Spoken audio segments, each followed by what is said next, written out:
بسم اللہ الرحمن الرحیم۔ لوگ عموماً سمجھتے ہیں کہ اسلام سائنس کے خلاف ہے، مگر جب میں سائنسی نظریات پر نظر ڈالتا ہوں تو احساس ہوتا ہے کہ اسلام سائنس کے خلاف نہیں بلکہ سائنس اسلام کے خلاف ہے۔ سائنس سے میری مراد یہاں ایسے غیر مسلم سائنسدان ہیں جو اسلام سے شدید نفرت کرتے ہیں۔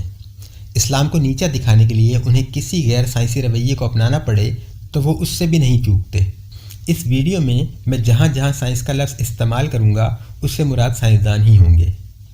سائنس کو اگر مریخ پر زندگی کے آثار مل جائیں تو وہاں زندگی کی تلاش شروع ہو جاتی ہے، کیونکہ جہاں پانی ہو وہاں زندگی کا ہونا یقینی ہے۔ بغیر یقینی آنکھ سے دیکھے محض شواہد کی بنیاد پر زندگی کا تصور کر لیا جاتا ہے، مگر انہی اصولوں پر خدا کی تلاش یا تصور سائنس کے لیے محال ہے۔ ایسے میں سائنس کی ایک اور پالیسی سامنے آتی ہے کہ جو چیز جب تک سائنس کے مشاہدے میں نہ آ جائے اس وقت تک سائنس اس چیز کے وجود کو تسلیم نہیں کرتی۔ سائنس کے مطابق خدا کی تخلیقات خدا کے وجود کا ثبوت نہیں ہے جب تک خدا خود زمین پر آ کر اپنا دیدار نہ کروا دے۔ مگر انہی سائنسدانوں کو اگر 50 لاکھ سال پرانا کوئی دانت مٹی میں دبا مل جائے تو اس پر پورا نیندرتھال کھڑا کر دیتے ہیں۔ مشاہدوں پر مخلوقات کا تصور سائنس کے لیے عمومی بات ہے، مگر انہی مشاہدوں پر خدا کا تصور سائنس کے لیے ناممکنات میں سے ہے۔ جو چیز سائنس کے مشاہدے میں نہ آ سکے وہ چیز اپنا کوئی وجود نہیں رکھتی۔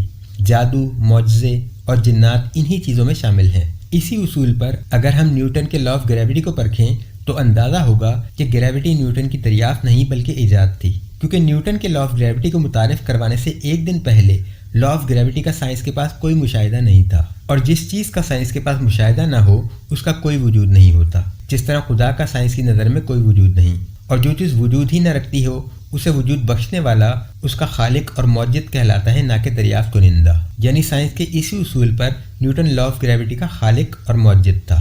اگر ہم اس اصول کو تمام سائنسی دریافتوں پر اپلائی کریں تو وہ سب ایجادات میں تبدیل ہو جائیں گی، تاوقت یہ کہ سائنس اس معاملے میں اپنی اصلاح کا اعلان کر دے۔ بہتر رویہ یہ ہوتا کہ سائنس کچھ معاملات میں اپنی کم فہمی کا ادراک کر لے کہ جس چیز کا سائنس کے پاس مشاہدہ نہ ہو اس کا وجود تو ممکن ہے، مگر سائنس ابھی اس معیار پر نہیں پہنچی کہ اس پر گواہی دے سکے۔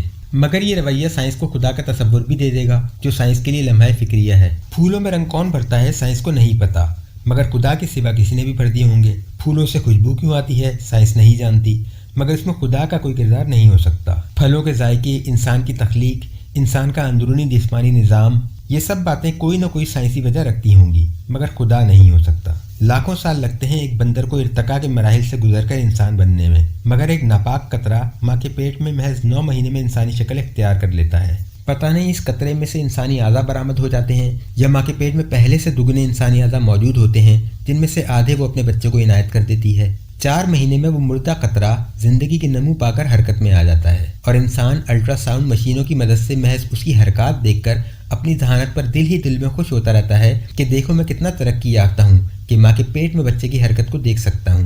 بچہ کیسے پیدا ہوتا ہے اس معاملے میں سائنس کے پاس اتنا ہی علم ہے جتنا ایک کھیتوں میں کام کرنے والے کسان کے پاس، مگر بچہ کیوں پیدا ہوتا ہے اس معاملے میں سائنس اور کسان کی جہالت میں کوئی واضح فرق نہیں۔ اللہ تعالیٰ قرآن میں 7 آسمانوں کا ذکر کرتا ہے، سائنس کو آج تک ایک بھی نہیں ملا، لہٰذا آسمان موجود ہی نہیں۔ انسان کی رسائی چاند اور مریخ سے آگے نہ جا سکی، مگر جس آسمان دنیا پر ستارے ٹانکے گئے ہیں وہی ستارے جو سورج سے بھی لاکھوں نوری سال کی مسافت پر ہیں، اس آسمان دنیا کا کوئی وجود نہیں۔ یہ ستارے اگر چمک نہ رہے ہوتے تو سائنس ان کا بھی انکار کر ڈالتی۔ پھر اگر کسی سائنسدان کو دوربین سے کوئی ستارہ دکھ جاتا تو وہ اس کا دریافت کنندہ نہیں بلکہ خالق بن بیٹھتا، کیونکہ سائنسی کے مطابق ایک دن پہلے تک اس کا کوئی وجود ہی نہ تھا، تو جس نے ڈھونڈ لیا وہ اسی کا۔ سائنس کے مطابق انسان لاکھوں سالوں سے اس دنیا میں مقیم ہے، مگر آج تک یہ نہیں جانتا کہ سمندر میں مچھلیوں کی کتنی قسمیں بستی ہیں۔ روز نت نئی مچھلیاں ایجاد ہو رہی ہیں، مگر یہاں ایجاد کا لفظ نہیں آئے گا، کیونکہ یہاں سائنس کی تھیوری بدل جاتی ہے۔ سائنس اس بات کو تسلیم کرتی ہے کہ زمین پر لاکھوں سال جوتیاں چٹخانے کے باوجود ہمیں زمین پر موجود تمام مخلوقات کا علم نہیں ہے، مگر کائنات جس میں ہم چاند اور مریخ سے آگے کبھی نہ گئے اس کے بارے میں ہمیں پکا پتہ ہے کہ وہاں آسمان نہیں ہوگا۔ کسی سیارے پر سائنس کو انسانی فضلے کے شواہد مل جائیں تو پوری زمین کے سائنسدان اپنی ساری مشینری اس انسان کو ڈھونڈنے میں استعمال کر ڈالیں گے۔ کسی کے ذہن میں کبھی بھولے سے بھی خیال نہ آئے گا کہ انسانی فضلہ وہاں خود بخود بھی تو بن سکتا ہے۔ ممکن ہے مادہ اور ضد مادہ آپس میں ٹکرا کر ختم ہو گئے ہوں اور فضلے کی داستان چھوڑ گئے ہوں، کسی بگ بینگ کے نتیجے میں تخلیق پا گیا ہو۔